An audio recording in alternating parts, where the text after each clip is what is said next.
Hey folks, today we're going to take a look at another album. It's album review time.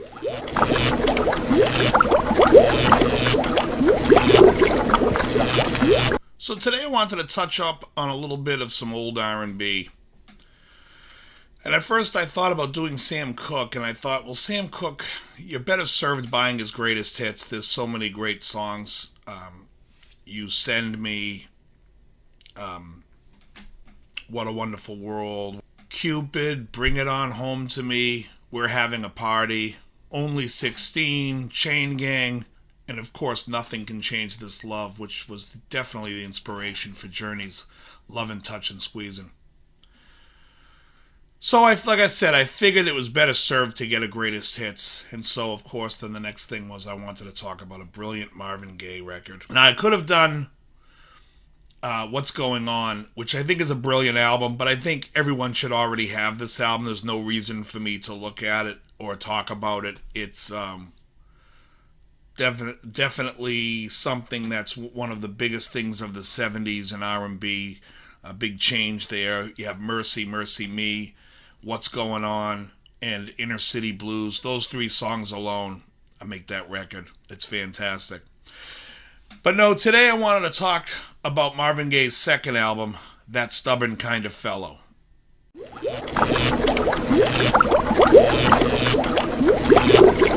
In 1961, Marvin Gaye released an album called The Soulful Moods of Marvin Gaye. This album was a big failed attempt for him to be a crooner singer. Of the singers that he really liked, Sam Cooke, Frank Sinatra. And this is where he saw himself. And I believe he had a little head-to-head with Berry Gordy. And they decided to take it a little bit more towards the pop R&B type of thing. And so his second release, That Stubborn Kind of Fellow, is basically just that. The musicianship on the record, of course, is top-notch. It's the Funk Brothers. I believe Jameson is on bass on most of the tracks. If you don't know who Jameson is, James Jameson, one of the greatest bass players, I would recommend checking out songs like Ain't Nothing But the Real Thing, Baby. Any of the later Marvin Gaye stuff where, I mean, he's playing this stuff on the fly, and those bass lines are incredible. Another great song for you to check out with Jameson is one of my all-time favorites. It's Al Wilson's Show and Tell from 1973. And another great song, and Jameson is just that signature bass line. The background vocals on this album, I believe side one and one song on side two is Martha and the Vandellas. And it just has this classic, if you're into nostalgia, listening to this record definitely transports you back into time. The opening song on this album is Stubborn Kind of Fellow. This is probably in my top 2 or 3 of Marvin Gaye songs. I absolutely love this song. From the vibe of that first chord, that sharp 5, it's a 7 sharp 5 chord that comes in. It's actually a 6 chord because it's a 6-2-5-1 progression. And I just love it. I mean, everything. Say yeah, yeah, yeah. Say yeah, yeah, yeah. It's just a real great vibe of a song. Instantly puts you in the mood of listening to the whole album, because this song, it just puts... I challenge anyone to listen to this song and not have a smile on your face. The second song, Pride and Joy, is a great song. I believe he had written that for the woman that he ended up marrying, who was older than him. And as he says in the song, he's her baby boy. A great song. Again, this song, to me, this is where Martha and the Vandellas kind of make the song with those background vocals that just make you smile. And you really feel like you're you're listening to it. I can just put myself in a diner back in the 60s. It's great stuff. The third song on the record, as I've mentioned before with albums back in the day, this is the 1, 2, 3 punch. It's Hitchhike. And again, Martha and the Vandellas supporting him on this song with those vocals that they do. It's just a great, great song. I would just happen to say, like, those 3 songs alone, if you were to put out an EP and be like, here's Marvin Gaye back in 62, it's unreal. It's really great. I highly recommend it for sure. But this 1, 2, 3 Punch is just as good as any album. The next song on the record is Get My Hands on Some Lovin'.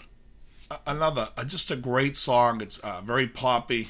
It's a little bit more chords in this one here. It's a little bit more movement, but it's just a great song. This one reminds me a little bit more of the up-tempo Sam Cooke type stuff.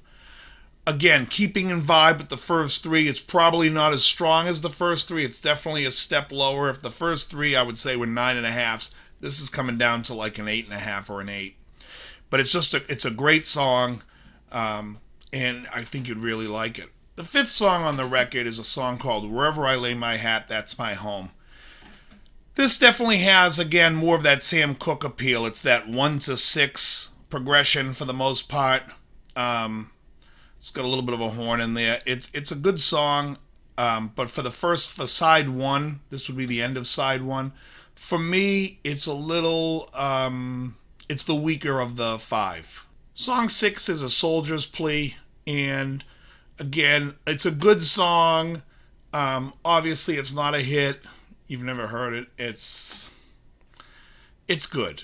This is an album filler song. So song 7, we start getting back into that sound we had on the first 4 songs. It's Martha and the Vandellas are back in it. It's not as poppy as the others. It's more of a down song, but it's still a good song, and we're back up from A Soldier's Plea. The next song is called Taking My Time. This is a great song. Again, we're back into the old feel. We're back into that coffee shop. We have the background vocals now by the Andantes, which was another female group on Motown. And again, we're right back. It's just, we get that feeling like we're back in time. It's just, again, a put a smile on your face type song. Really great. The 9th song on the record is Hello There Angel. And just like any song back then that used the word angel, it has a very 50s reminiscent feel. The Love Tones backing group is singing on this with him. And it's a good song. Again, it feels like we're, the record company, this is when somebody was doing some planning and they were putting some of these songs in the back here. So the last song on this album is a song called I'm Yours, You're Mine. It's right back up to being one of those great songs. It's the Love Tones again singing background. It's very reminiscent of like a Sam Cooke vibe, that 1-6 progression, where, very reminiscent of the early 60s.